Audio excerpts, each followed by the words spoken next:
भाव से बोले 2 लाइन प्रभु के चरणों में, उसके बाद आगे की कथा प्रस्तुत करेंगे।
सभी लोग बड़े भाव से ताली बजाते बोलेंगे।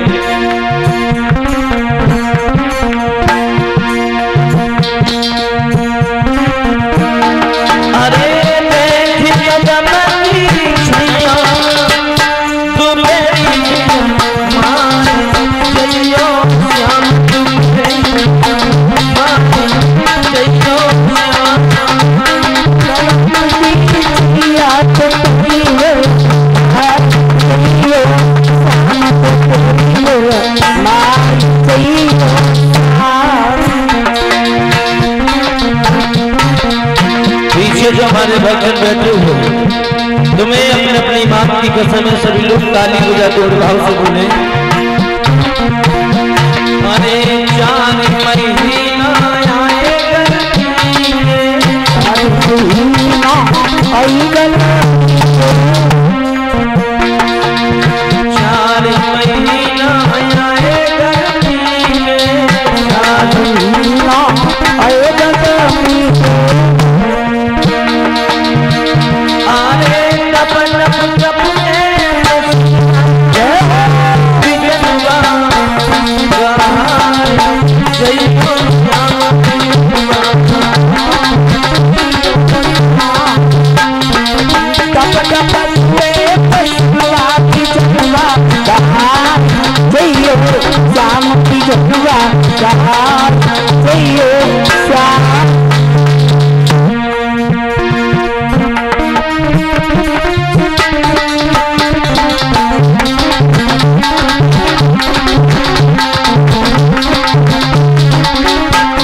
पहुंची है।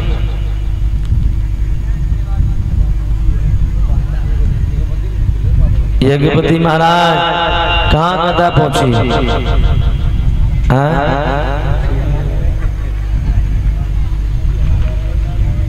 क्या दशा है?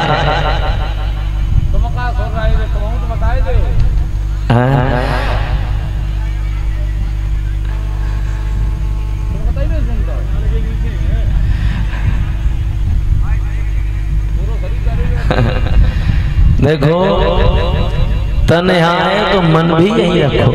जैसे सुना है कि तन यहाँ है और मन कहीं दूसरे गांव में घूम रहा हो है, या जोड़ भाग लगाए रहे हो, हमें इतना घाटा है, इतना फायदा है रहो।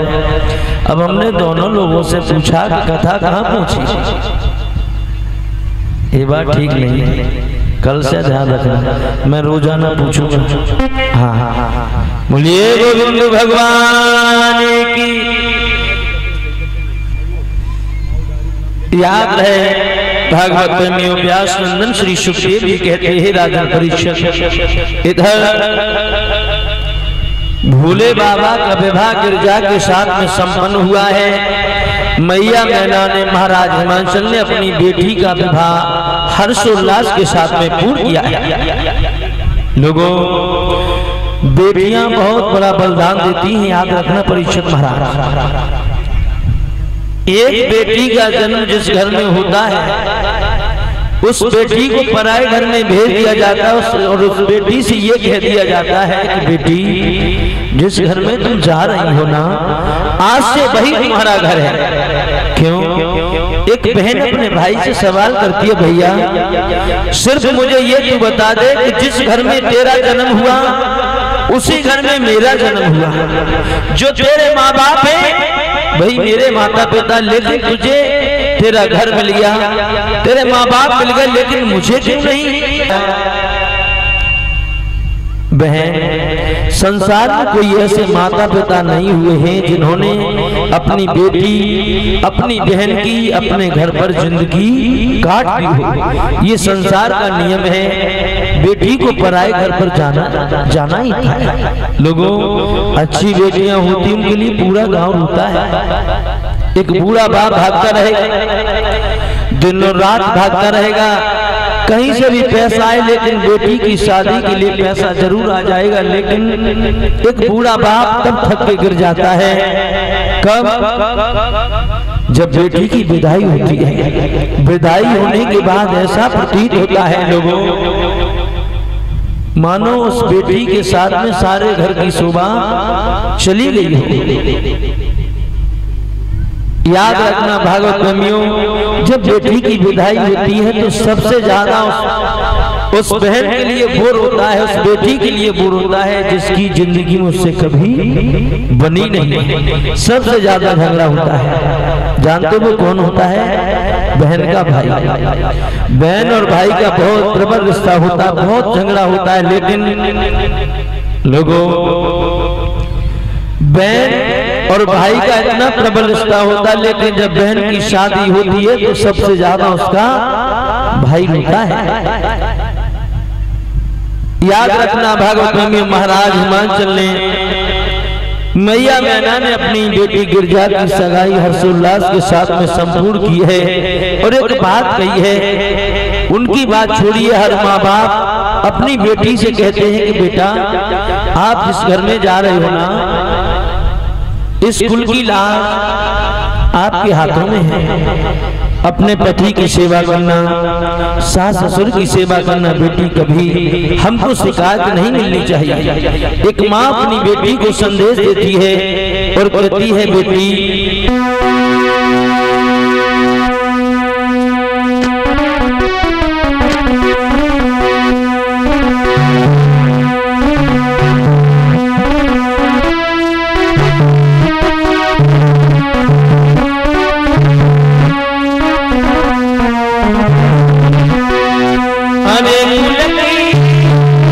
परम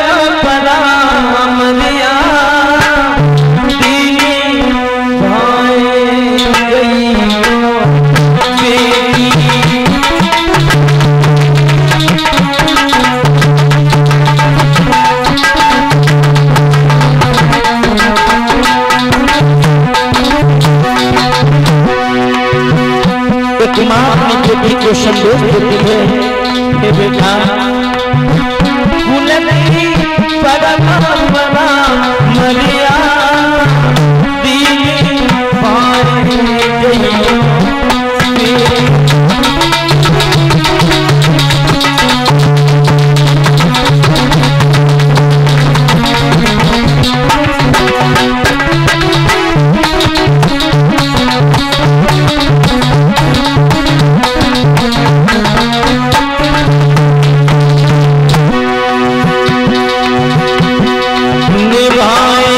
जइयो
सेवा करना। लोगों, स्त्री के लिए उसका पति गहना होता है। स्त्री का धर्म बनना अपने पति की सेवा करना।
याद है भाई प्रेमियों, आज मैया मैना ने अपनी बेटी गिरजा से कहा कि बेटी, इस कुल की मर्यादा लाज आपके हाथों में है।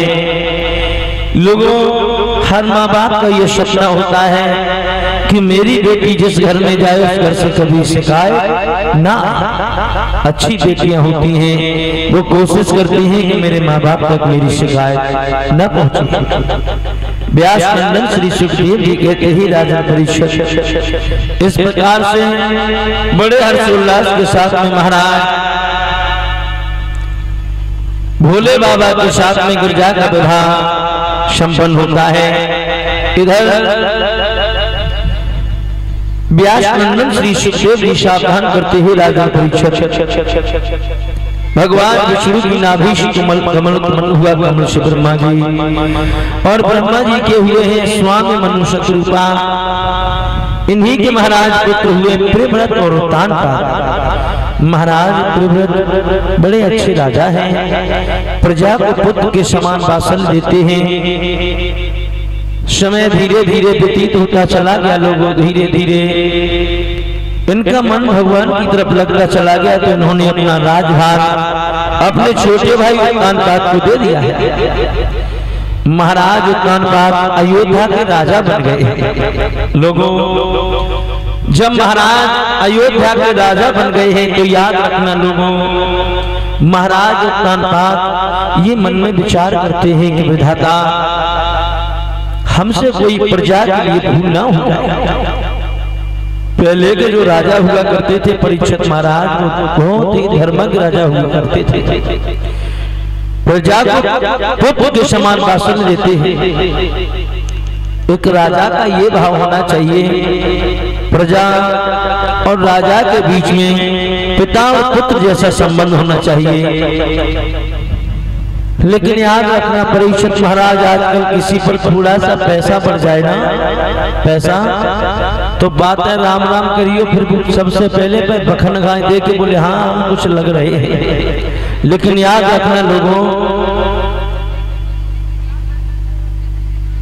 अगर आपके पास पैसा बढ़ रहा है, इज्जत सम्मान बढ़ रहा है, कहीं आपके मन में घमंड आने लगा, तो आप अपने मन में ये विचार करना कि मेरी जिंदगी की उल्टी गिनती शुरुआत हो गई है, मेरी जिंदगी का नाश होने वाला ऐसे से बचा नहीं सकता है। जिंदगी में सब कुछ करना, लेकिन घमंड कभी मत करना। घमंड का पान प्रभु करते हैं। महाराज बड़ी अच्छे राजा हैं, प्रजा को पुत्र के समान वात्सल्य देते हैं। प्रजावासी कहते मेरे जैसा राजा विधाता हर किसी को मिलना चाहिए। लोगों, महाराज की चारों तरफ बड़ाई हो रही है, कैसा राजा है।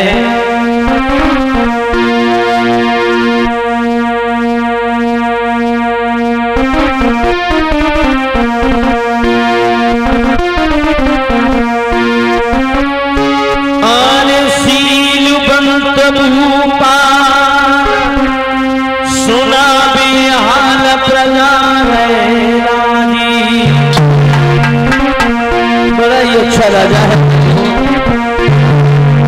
जगीधर धुजा स्वर्ग लोक में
याद है भागवत में महाराज के घर में धन दौलत प्रजा का भरपूर प्यार मिलता है महाराज को, लेकिन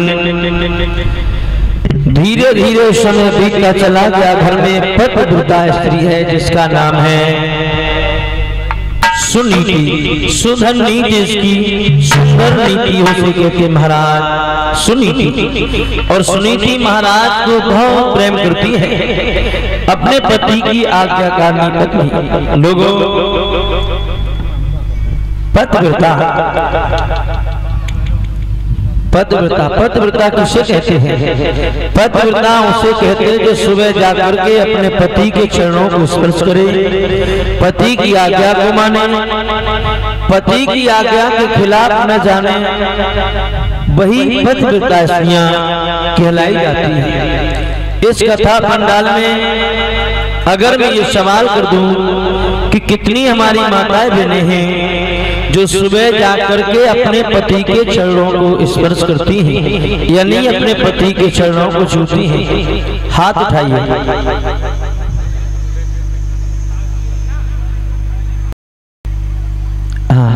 हाथ उठाओ।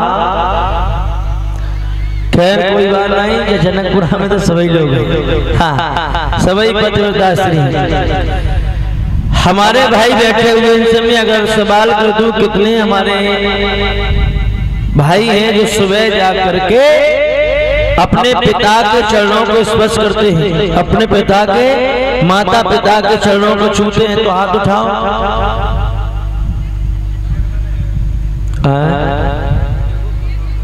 झूठा हाथ मत उठाना, न तुम समझ रहे हो मैं स्टार लग रही। हाँ क्यों? चलो तो ठीक है, तुम माता बहन वैसे हमने पहले गाँव देखो जो माता बहन तुम पीछे रह गई ना, तुम तो बहुत आगे हो। हाँ ये तो सब लोग पीछे हैं। हाँ खैर कोई बात नहीं। याद रहे भागवत कमियों, सुबह जाकर के अपने पति के चरणों को स्पर्श करना, अपने पति की आज्ञा को मानना, वही पतिव्रता स्त्री हुआ करती हैं। हमारा ये कर्तव्य बनता है कि जिनके माँ बाप जिंदा है तो सुबह जाकर के अपने माता पिता के चरणों को जरूर छूएं। ये मेरा आपसे कहना है। क्यों?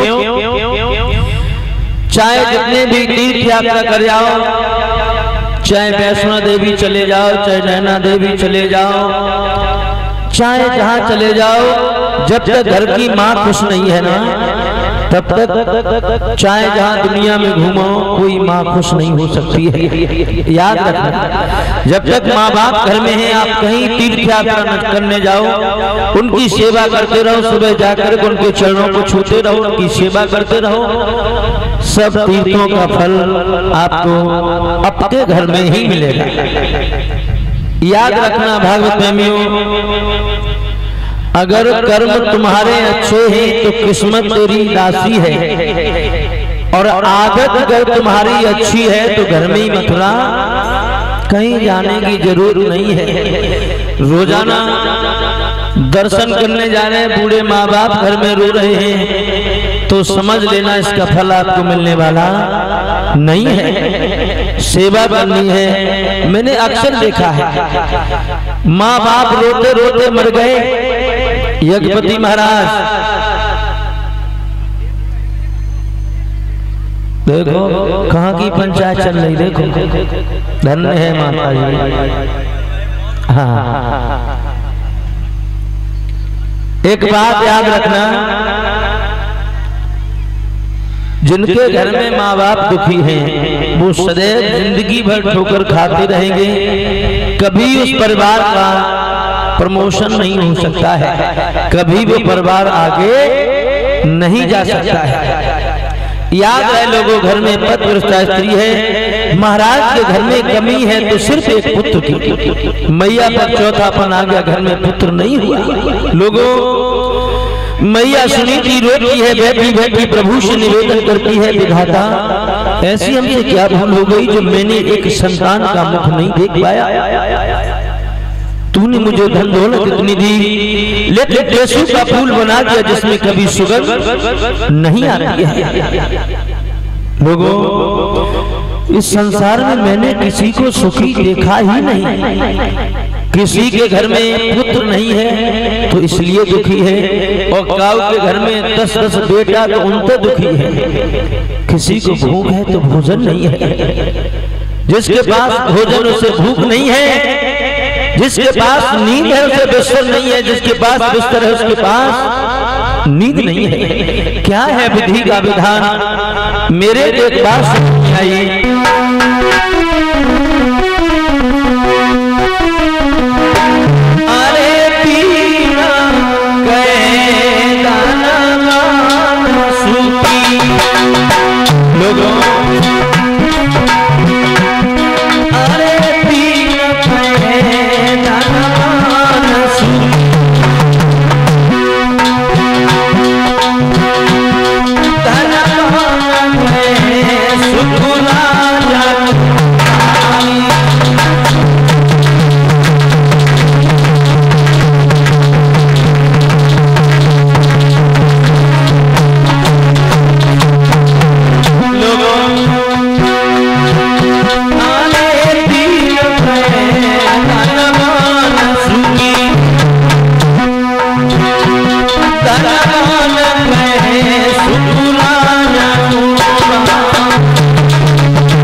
याद रहे भाइयों, संसार में कोई सुखी है ही नहीं। लोगों, मैया पर चौथापन आ गया। मैया बैठी से निवेदन करती, विधाता तूने मुझे धन दौलत और जस सम्मान इतना दिया, लेकिन इतनी धन दौलत दी, इसका कोई उत्तराधिकारी नहीं है। इस धन दौलत का क्या होगा प्रभु। मैया बैठी बैठी रोती है, आंखों से आंसू निकलते हैं। लोगों,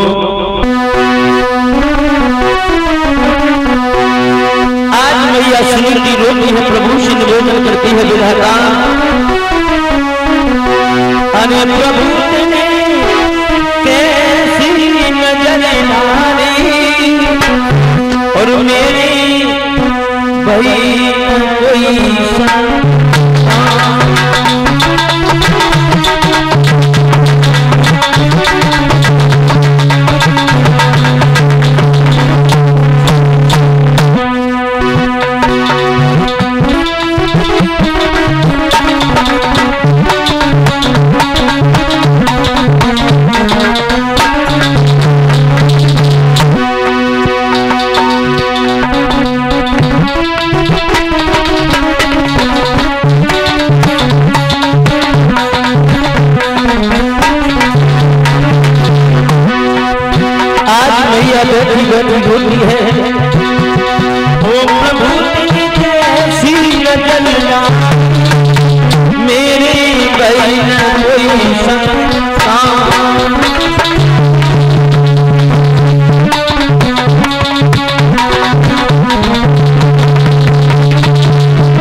भई न कोई संता।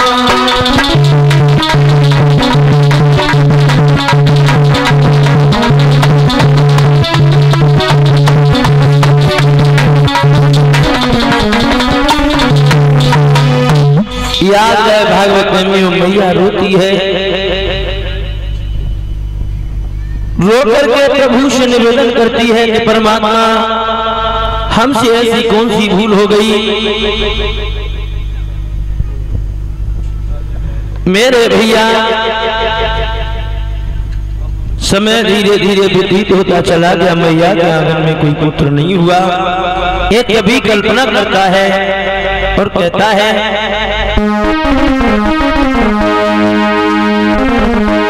कि नैया सूनी सूनी है और पतवार के बिना, और जैसी दुल्हन सूनी सूनी है भरतार के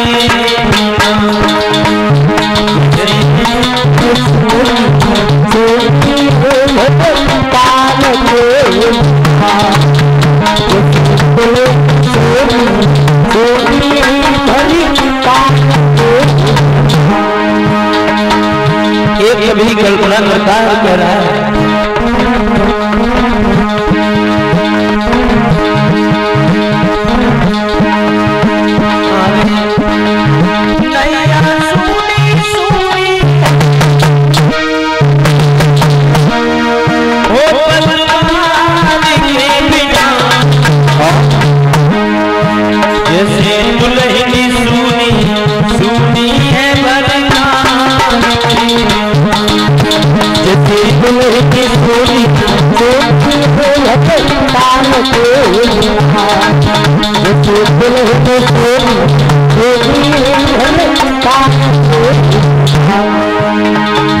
याद रखना भागवतियों, माता एक पूत बिना एक रूप बिना और प्रजा एक रूप बिना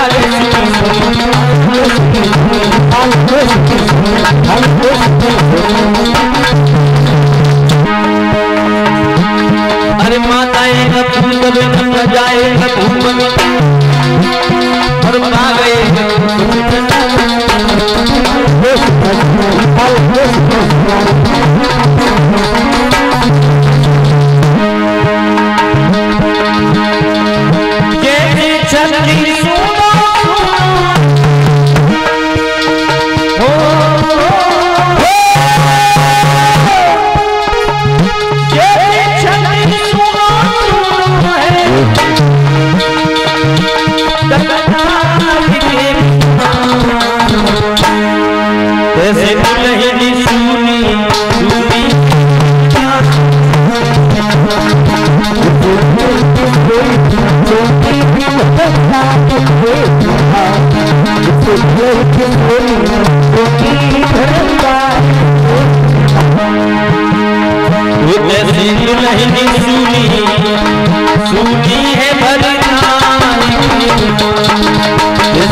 याद है भागवत प्रेमियों, कल्पना करता है कि जैसे बिना बाग में अगर फूल न हो तो वो अच्छा नहीं लगता है।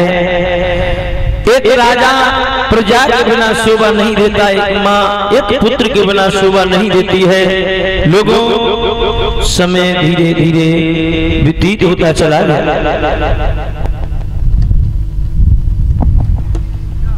लोगों मैया पर चौथा पन्ना आ गया, लेकिन घर में पुत्र नहीं हुआ। एक दिन मैया बैठी बैठी रो रही थी, उसी वक्त बांधी आ जाती है। बांधे ने कहा, माँ आज क्या बात है, आज आप बहुत उदास हो, इससे पहले मैंने आपको इतना परेशान नहीं देखा, इस उदासी का क्या कारण है? लोगों रानी सुनीति ने कहा, बांधी तू नहीं जानती है, लोग नहीं देखना चाहते मेरे महाराज का चेहरा। क्यों? लोग ये कहते हैं कि सुबह सुबह जिस राजा का मुंह देख लिया जाए तो सारा दिन व्यर्थ में चला जाता है, सारे दिन भोजन नहीं मिलता है। लोगों, आज मैया समझा रही है, बांधी मैं क्या करूं, विवश हूं। इस कोख से अगर एक पुत्र का जन्म हो जाता तो शायद ये दिन देखने के लिए नहीं मिलते।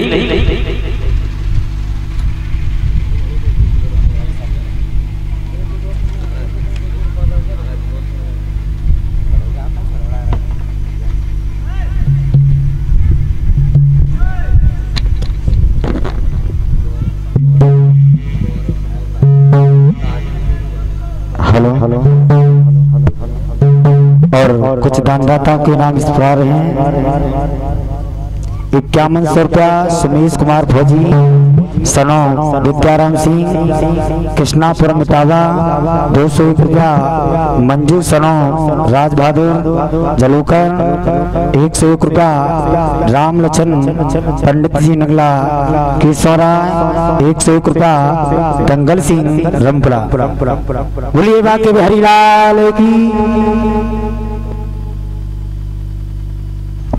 और श्रीमान ऑनलाइन हमारे पास पुरस्कार आया है। श्रीमान गौरव यादव सुनो, राजेंद्र सिंह ग्राम जौनई से।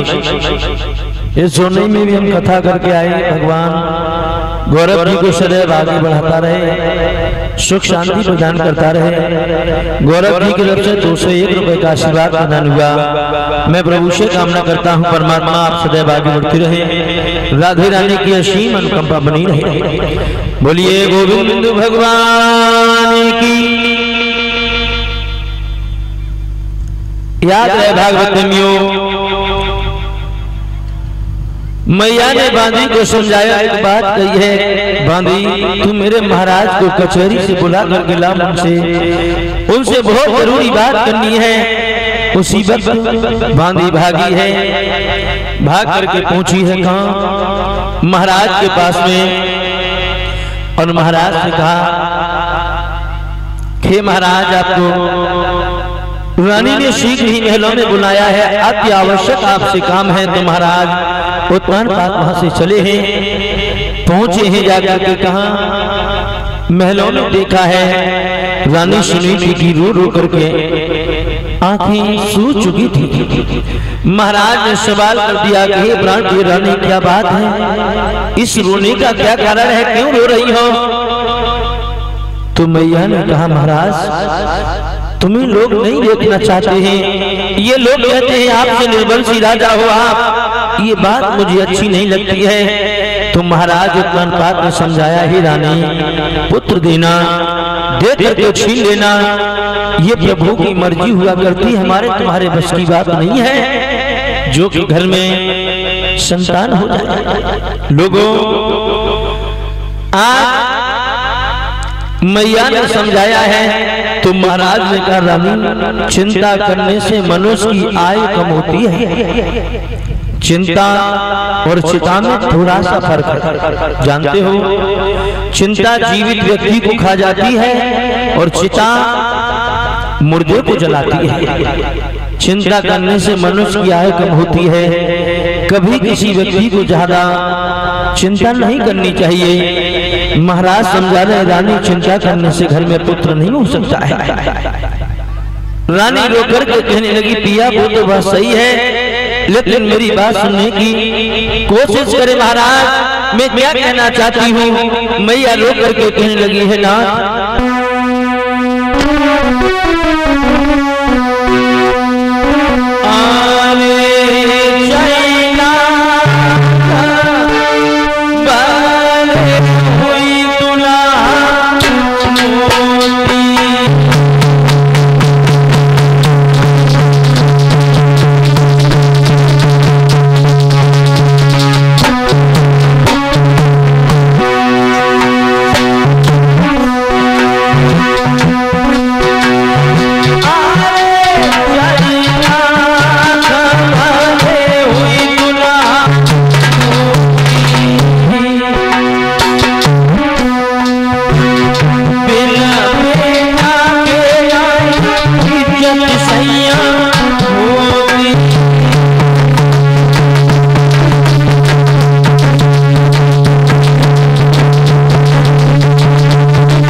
जय तेरे कुटुंब वालों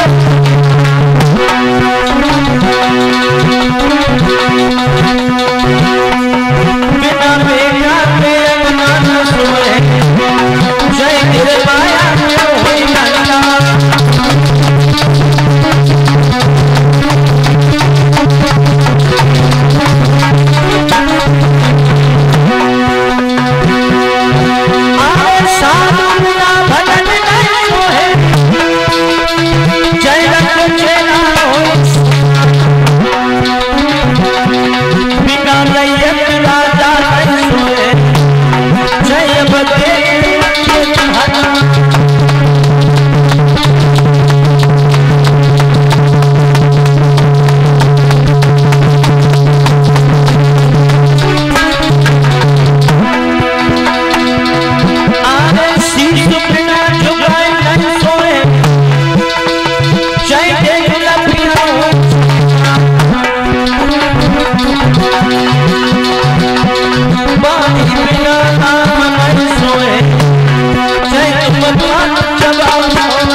याद रहे भागवत में महाराज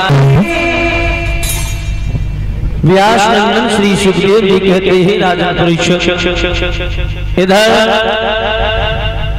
रानी सुनीति निवेदन करती है कि पिया घर में पुत्र नहीं आपको लोग निर्वंशी कहते हैं महाराज ऐसा करो घर में दूसरा विवाह करो। महाराज उत्तान काट कहने लगे रानी तेरी बुद्धि खराब हो गई है क्या? अरे तूने कोई नशा किया है क्या? स्त्रियां आपस में बात करती हैं कि भगवान मुझे सौत न दे लेकिन मौत दे दे, मुझे मौत मंजूर है लेकिन सौत मंजूर नहीं है। रानी तू नहीं जानती है सौत की अड्डा बहुत बुरा हुआ करता है। जो जिस घर में दो सौतें होती हैं, दो स्त्रियां आ जाती, उस घर का हर तरीके से नाश हो जाता है, सुख और चैन उस घर का चला जाता है। अनेक प्रकार से महाराज समझा रहे हैं लेकिन रानी के कोई समझ में बात नहीं आ रही है। परीक्षित महाराज एक बात बताएं आप लोगों को कि अगर जाके घर में जाके दो विवाह भय हो, उन्हें पूछो उनकी क्या दशा है। जाके दो विवाह भाइयों ने पूछो उनकी क्या दशा है और माफी चाहते जो कथा पंडाल में कहो कि दो विवाह भाई। हाँ, एक पंडित जी थे, बड़े अच्छे व्यक्ति थे, तो पंडित जी के घर में उनके दो विवाह भाई, दो विवाह तो वो दोनों बहुत लड़ने वाली रहे, बहुत लड़ूकियां रहे। अब तो भैया बहुत परेशान रहे, पंडित जी बड़े दुखी रहे, मन में विचार कर रहे कि इनकी लड़ाई कैसे बंद हो। लोगों कुछ दिनों बाद पंडित जी भट्टा पे गए, 5000 ईंटें लेके आए तो आटा बनवाए दो आटा। अब पंडित जी के मन में जो विचार है कि एक ऊपर रहेगी एक नीचे रहेगी तब तो लड़ाई बंद रहेगी, लेकिन एक ऊपर रहती है एक नीचे रह रही, लड़ाई तो बंद नहीं। क्यों? ऊपर वाली अपनो आंगन बुढ़ारे के नीचे वाली के जब पूरो लड़ाई फिर चालू आई जा सोच आई जा लड़ाई बंद ना। पंडित जी बड़े दुखी रहे। समय धीरे धीरे व्यतीत होता चला गया। एक दिन पंडित जी चांद पे मिठाई की बिलिया गए। जैसे घर में घुसे तो पंडित जी मन में जो सोचने लगे कि नीचे वाली को दे दे मिठाई के ऊपर वाली को ले जा। मन में विचार कर रहे तब तक देखा है नीचे वाली को दरवाजा बंद है। तो पंडित जी ने विचार किया चलो ऊपर वाली को मिठाई की बिलिया दे रहा है। हाँ तो पंडित जी ने जैसे ही सीढ़ी पे पांव दो सो नीचे वाली जग गई बन गया। अरे चले जाओ भाई सोच की जगह चले जाओ। अगर ऊपर गए तो तुम्हारे सामने हम जान दे दी। और ऊपर वाली सुनी के नीचे बातें किनते है रही हैं। तो ऊपर वाली देखो तो पंडित जी बात कर रहे तब ऊपर वाली सोच रही हाँ पंडित जी आए वो तो चाहते लेकिन जो सोच आ नहीं देते। अब तो नीचे वाली ने पैर पकड़ ले बोले जान दे दी तुम ऊपर अगर गए तो तुम्हारे सामने आत्महत्या कर ली। नीचे वाली पंडित जी की पैर पकड़ ले। अब ऊपर वाली सोच लगी कहा करें तो भगवान ने कृपा से पंडित जी बहुत बड़ी चुटिया रखाते हैं। हाँ तो बाने में चुटिया वेंटा मारे। अब ऊपर वाली ऊपर खींच रही नीचे वाली नीचे खींच रही। पंडित जी चिल्ला रहे अरे भली मांस नीचे वाली तू ही छोड़ दे। अरे भली मांस ऊपर वाली तू ही छोड़ दे। पंडित जी को रबड़ गिराए खींच के रख दो भागवत में। तब तक देखा चोर चोरी कर भी नहीं जाए। हाँ तो चोर ने कही भैया रुक जाने कैसो करो चोरी तो कर ली लेकिन जो सरकस कहाँ धरो देख ले जाए देख ले चोरी कर लेंगे। तो वे खड़े खड़े देख रहे पंडित जी की खींचातानी चल रही है। लोगों उसी वक्त पंडित जी की नजर चोर पे पड़ी। पंडित जी चिल्लाने लगे भैया हमारे घर में चोर हैं चोर पकड़ गए। मामला अदालत में पहुंचा। जज साहब ने पूछा कहिए पंडित जी इन चोरों को फांसी दे दूं क्या? बोले जज साहब फांसी मत दियो इनने चोरी नहीं कर पाए लेकिन जो कुछ सजा दे तो हमें पूछ के दियो। बन की बताओ। तो पंडित जी ने कही ऐसा करो जज साहब ने फांसी मत दे तीनों चोर के दूध ब्याह करवाए दे बस। तो चोर पहुंचे जज साहब के सामने हाथ जोड़ के बोले जज साहब हमें फांसी मंजूर है लेकिन दो ब्याह मंजूर नहीं। जज साहब हमें फांसी दे दे। याद रखना भागवत प्रेमियों दो ब्याह को बहुत बड़ो झंझट होते है। पहले होते है गोनो फिर होते है रोनो लिया के डारे रहो जाना पैसा नहीं लिया ताना रोटी नहीं मिलेगी और लड़ाई हुई सो बाहर आदमी अधिकारी हो तो घर में तो चपरासू नहीं हो तो सही बात तुझे है। हाँ मेरे भैया व्यास नंदन श्री सुखदेव जी कहते हैं राजन परीक्षित इधर अनेकों प्रकार से महाराज समझा रहे हैं कि रानी सोतिया डा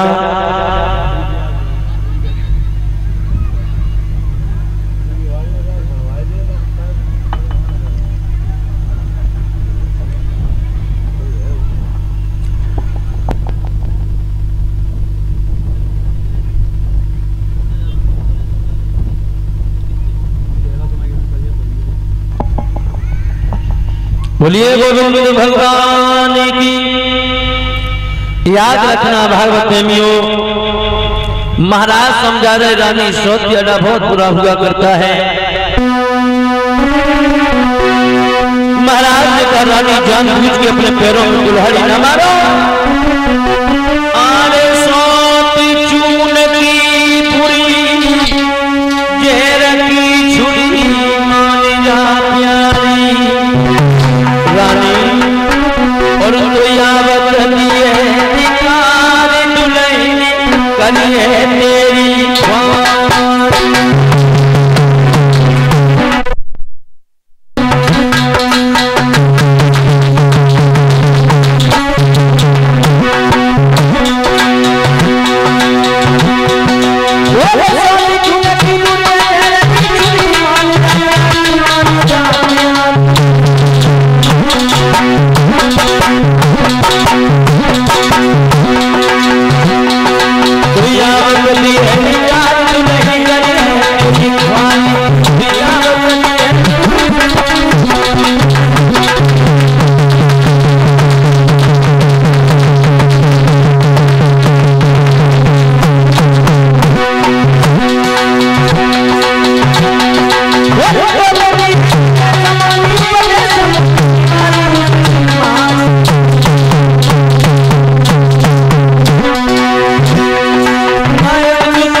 याद है भागवत प्रेमियों, महाराज कानपात ने कहा रानी जिस घर में सौत आ जाती वो घर हर तरीके से बर्बाद हो जाता है, उस घर का सुख चैन सदैव सदैव के लिए चला जाता है। रानी जानबूझ करके अपने पैरों में कुल्हाड़ी न मालो। लोगों, महाराज कानपात से रानी सुनीति ने एक बात कही है, पिया अगर घर में सौत आ जाएगी, उसके कोई पुत्र हो जाएगा, उसी के सारे में अपना जीवन व्यतीत कर लूंगी। महाराज मैं कभी उससे झगड़ूंगी नहीं पिया, उसके पुत्र हो जाएगा, उसी को खिलाऊंगी। मुझे सिर्फ 2 वक्त की रोटी चाहिए पिया, और आपसे कुछ नहीं चाहिए। अगर सौत हमसे झगड़ा करेगी ना तो मैं झगड़ा नहीं करूंगी पिया। निवेदन है सिर्फ आपके घर में दूसरा विवाह करो। याद है भागवत प्रेमियों, महाराज आज विवश हो गए। महाराज विवश हो जाते हैं तो समय को देखती है महाराज ने, सुरुच महाराज थे, उनकी बेटी का नाम था सुरुचि, उसके साथ में महाराज ने दूसरा विवाह किया है। पहले जो रानी थी उसका नाम था सुनीति, सुधन नीति, जिसकी सुंदर नीति उसे कहते महाराज सुनीति। दूसरी रानी विवाह करके लाए महाराज, उसका नाम है सुधन अरुचि, जो अपनी रुचि में रहे, जिसे किसी से कोई मतलब नहीं। लोगों, नामों में इतना बड़ा फर्क था तो भला आदत में कितना बड़ा फर्क होगा। लोगों, महाराज जैसे ही विवाह करके आए, डोला महाराज के महलों के सामने पहुंचा, सभी लोग बड़े प्रसन्न हैं, बोले महाराज और कानपात दूसरा विवाह करके लाए। विवाह करी अब तुम्हें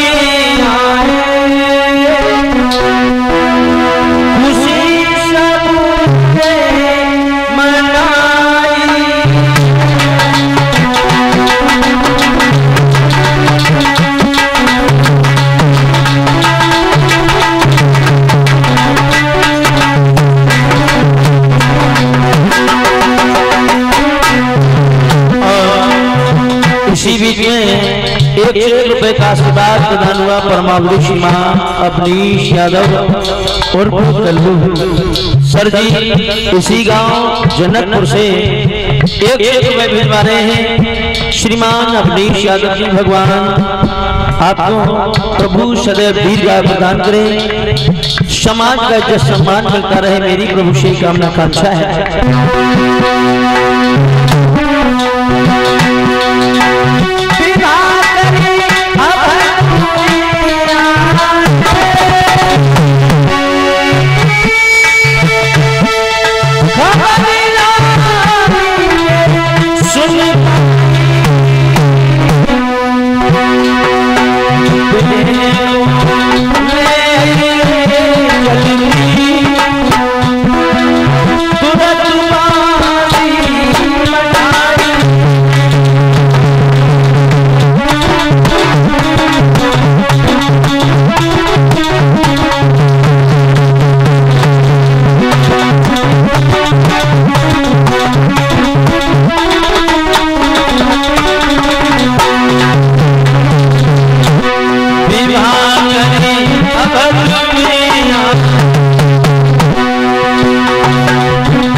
याद है भागवत प्रेमियों, महाराज दूसरा विवाह करके लाए, सभी लोग बड़े प्रसन्न हैं। लोगों, जैसे ही बड़ी रानी सुनीति को पता लगा कि मेरे महाराज दूसरा विवाह करके लाए तो बांदी को भेजा है, और बांदी से एक बात कही, बहन महाराज दूसरा विवाह करके लाए तो मेरी बहन को सकुशल डोले से बाहर उतार करके लाओ। तो साथ में बांदी पहुंची है, कहा रानी साहिबा डोले से बाहर आओ, घर में बड़ी रानी इंतजार कर रही है। सुरची कहने लगी बड़ी रानी, बोले हाँ इसका मतलब घर में शौच है। महाराज बांदी समझा करके कहने लगी कहा महाराज अब तक कुंवारे रहे। अरे महाराज का दूसरा विवाह हो चुका है। महाराज का पहले से घर में एक रानी है, आपके साथ में महाराज ने दूसरा विवाह किया है। लोगों जब ये कहा तो सुरची आग बबूला हो गई, कहने लगी मेरे महाराज को बुलाया जाए, मेरे साथ में धोखा किया है, मैं इस महलों में कदाप नहीं रहूंगी। जिस घर में शौच है इस घर में मैं कदम नहीं रखूंगी। लोगों महाराज उत्तानपाद को बुलाया गया। महाराज उत्तानपाद से झुंझला करके सुरची कहने लगी आपने मेरे साथ अच्छा नहीं किया है। तुम्हारे घर में जब पहले तो शौच थी तो मेरे साथ में दूसरा विवाह क्यों किया? महाराज मेरे साथ में धोखा किया, धोखा। आज रानी झुंझला करके कहने लगी महाराज जब तुम्हारे तो हमें देखने आए हो बाबू करन को काफी थी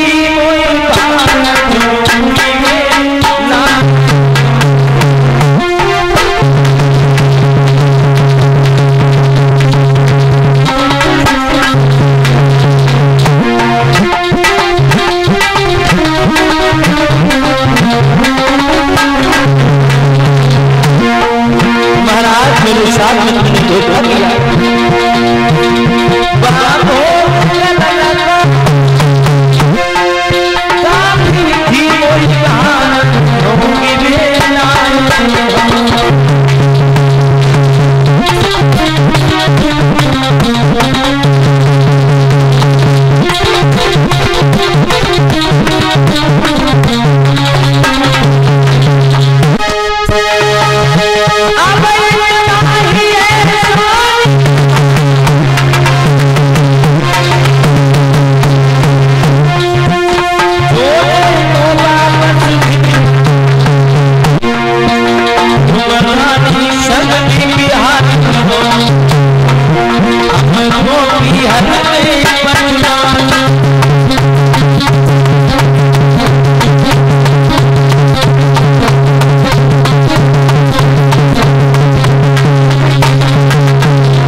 खड़ी हो गई, कहने लगी महाराज आपने मेरे साथ में धोखा किया है। मुझे नहीं पता था कि आपके घर में आपका दूसरा विवाह हो चुका है। महाराज मेरे साथ में आपने धोखा किया, मैं इस महल में नहीं रहूंगी।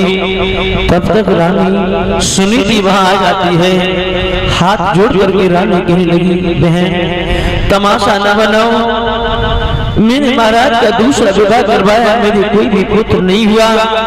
हे बहन तुम्हारे पुत्र हो जाएगा, मैं उसी के सारे अपना जीवन व्यतीत कर लूंगी। बहन डोले से बाहर आओ, मैं तुमसे कभी झगड़ा नहीं करूंगी।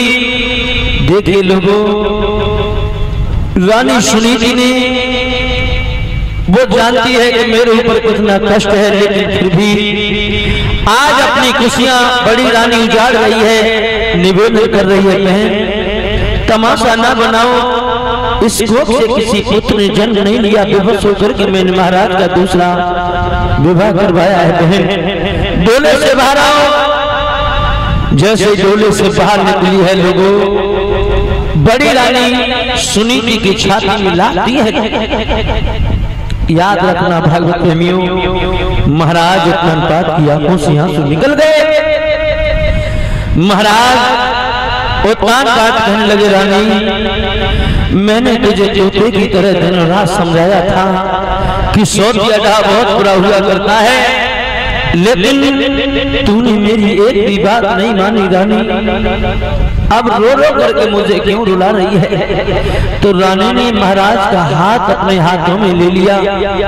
एक बात कही है पिया, आप क्यों रो रहे हो? रोने के लिए भी नहीं काफी होती है।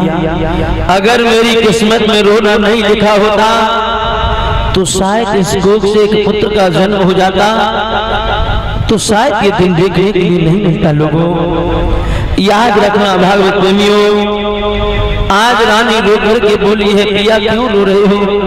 रोने के लिए मैं ही काफी हूँ।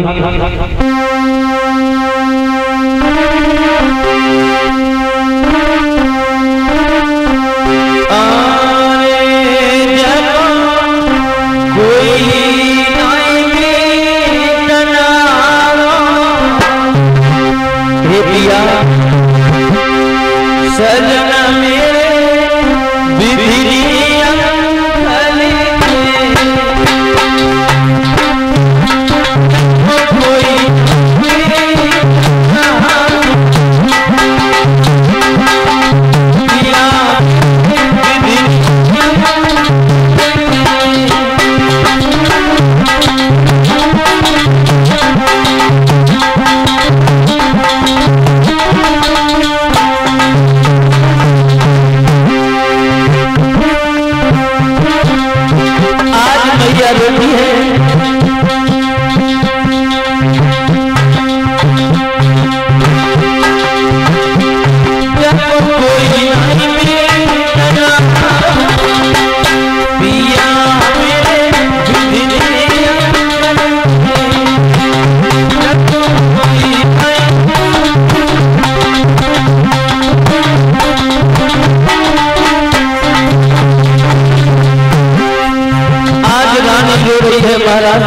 पिया रोने के लिए नहीं काफी हूँ।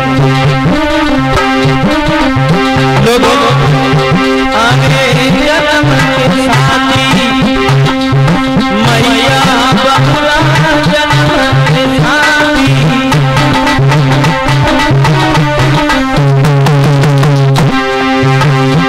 आगे जन्म के साथी मैया बहुरा जन्म के साथी।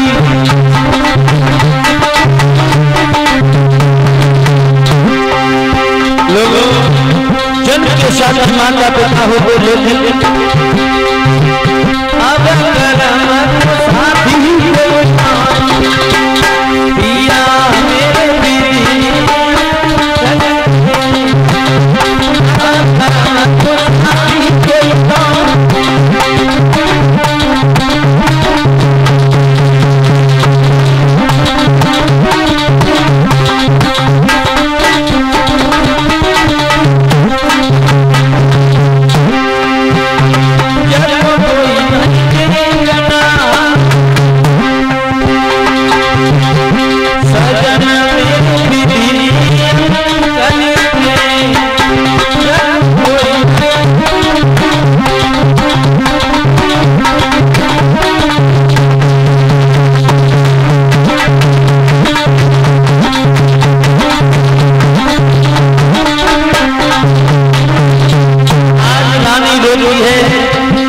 निवेदन करती है, विधाता तूने मुझे कहां से कहां ला के खड़ा कर दिया, मैंने ये कभी नहीं सोचा था।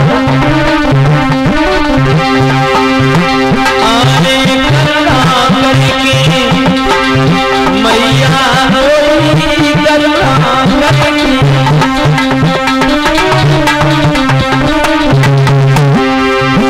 आने करना करके दुनिया रोई करना।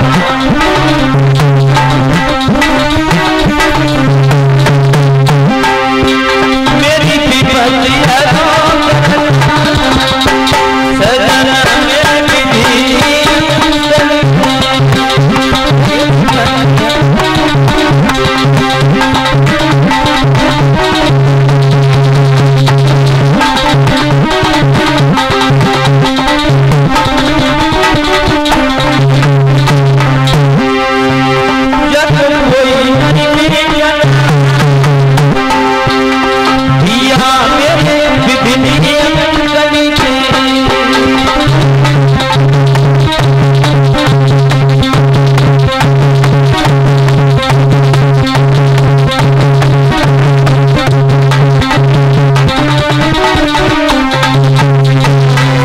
याद है भागवत प्रेमियों, सुनी की रोटी है। लोगों महाराज महाराज कानपास से रानी ने एक बात कही है, पिया रोना मेरी किस्मत में लिखा है, आप क्यों रो रही हो? रोने के लिए मैं ही काफी हूँ महाराज। तुम्हें नहीं पता है, अगर रोना मेरी किस्मत में नहीं लिखा होता तो शायद प्रभु एक मुझे पुत्र दे देता।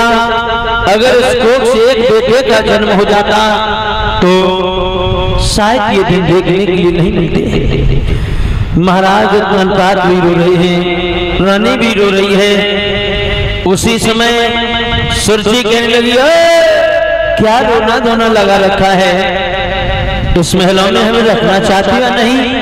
महाराज ने कहा, रानी रखने के लिए तुम्हें लाया ही हूं। बोले, महलों में रखना चाहते हो तो मेरी कुछ शर्तें हैं। जो तुम्हारी बड़ी रानी है ये राशि वस्त्र नहीं पहनेगी, इसे गजी का लहंगा एक मोटी सी साड़ी दी जाए। दूसरी शर्त, इसे शुद्ध आटे का भोजन नहीं दिया जाएगा, जो कि रोटी गोभी नमक के साथ में। तीसरी शर्त, इसके हाथ में फटा हुआ बांस दिया जाएगा, ये मेरे महलों के काग भाई इस महलों में नहीं रहेगी।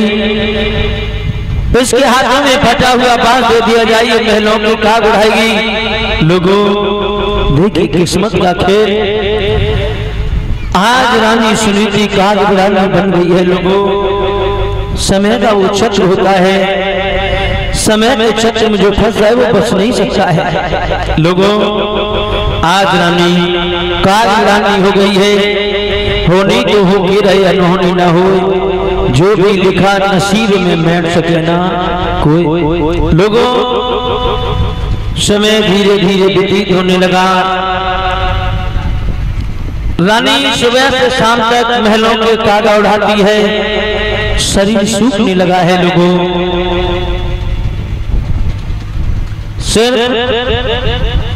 शरीर में हड्डियां शेष रह गई, गोश्त खत्म हो गया, वो दशा हो गई है रानी की। लोगों याद है भागवतमियों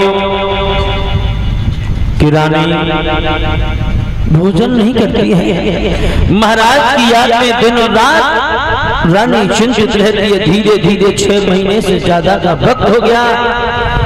लोगों जब 6 महीने का वक्त हुआ है ना तो रानी का शरीर सूख गया। एक दिन शाम का वक्त है, रानी बैठी बैठी रो रही है, कह रही, महाराज मुझे आप कितना प्रेम किया करते थे, मेरे बगैर खाना नहीं खाते थे, लेकिन आज 6 महीने से ज्यादा का वक्त हो गया, आपने पलट के ये नहीं देखा कि सुनीति जिंदा है या सुनीति मर गई है, सुनीति किस हाल में जी रही है। लोगों आज रानी बैठी बैठी रो रही है और निवेदन करती है, विधाता हमसे कौन सी ऐसी भूल हो गई जिसकी सजा मुझे आप प्रभु दे रहे हो। घुटनों में सर दे करके थपक थपक के रानी रोने लगी है। लोगों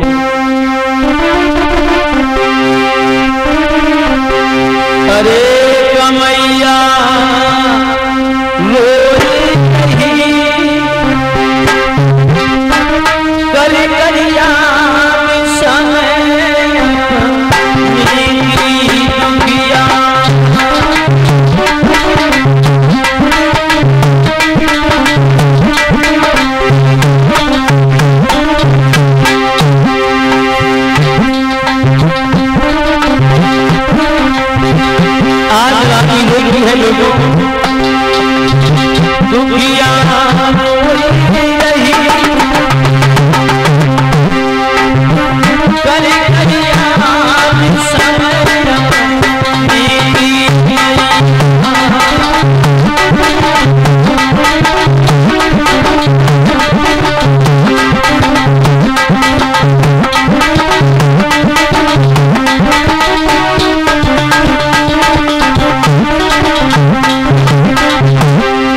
तोड़ दिया,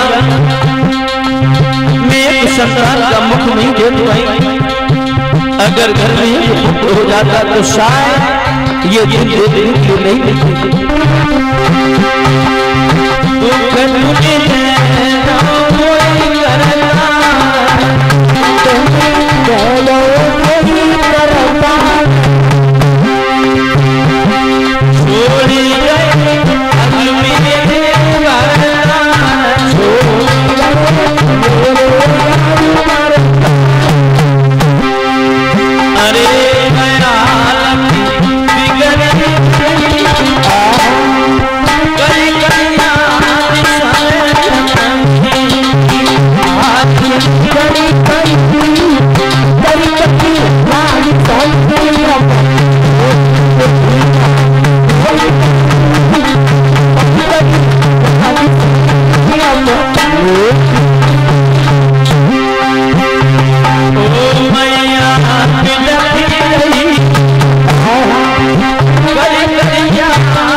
अगर वो माँ मुझे जन्म नहीं देती तो साथ ये दिन देती। अब आगे मैया मर जाती,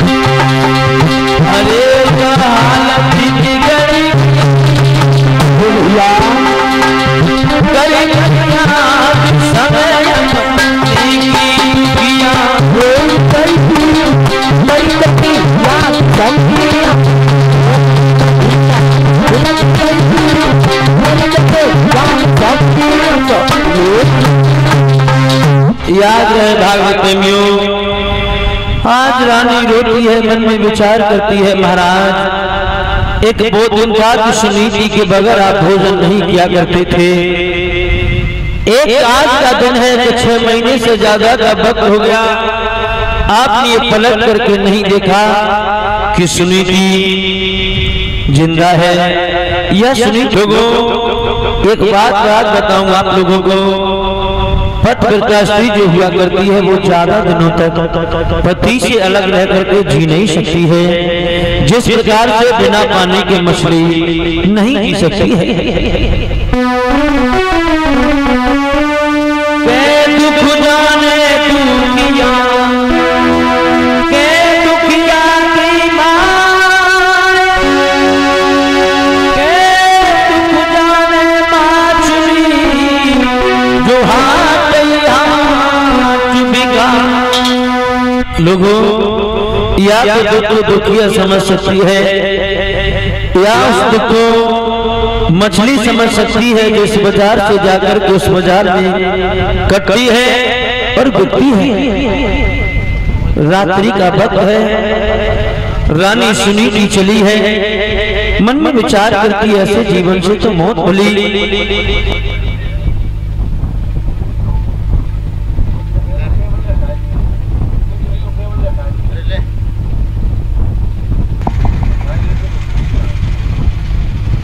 याद रहे भागवत प्रेमियों, आज रात्रि का वक्त है, निवेदन करती कि पिया मैंने सारी जिंदगी तुम्हारे आज्ञा के बिना कोई काम नहीं किया है, लेकिन पिया आज मुझे क्षमा कर देना, तुम्हारी आज्ञा के बिना मैं अपने प्राणों की आहुति देने जा रही हूँ। पिया क्यों?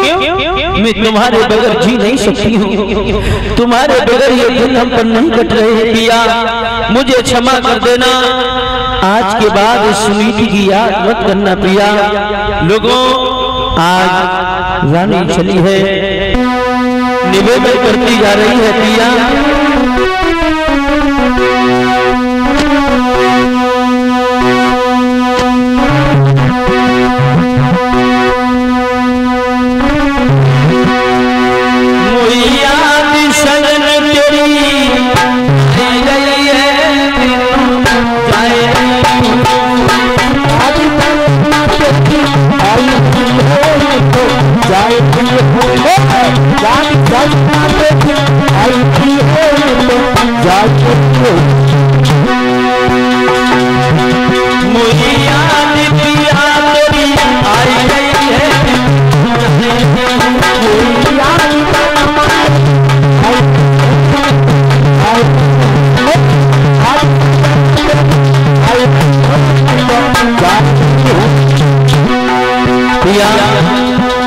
जब भारी मुझे मेरी तुम्हें आवश्यकता नहीं कि मेरा जीना बेकार है किया।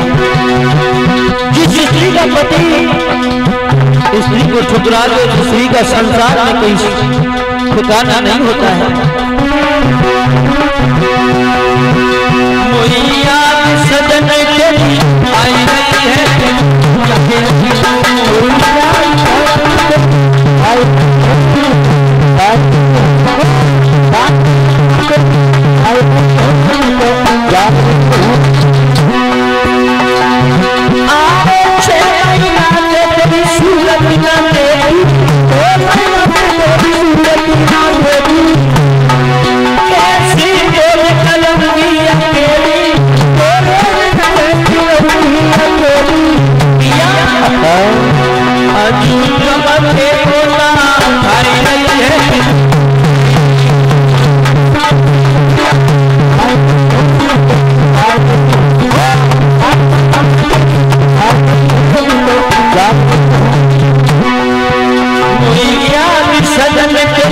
रही है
याद रहे भाई प्रेमियों, आज रानी सुनीति चली है, रात्रि का वक्त है, निवेदन करती है पिया मुझे क्षमा कर देना, आज के बाद इस सुनीति की याद मत करना।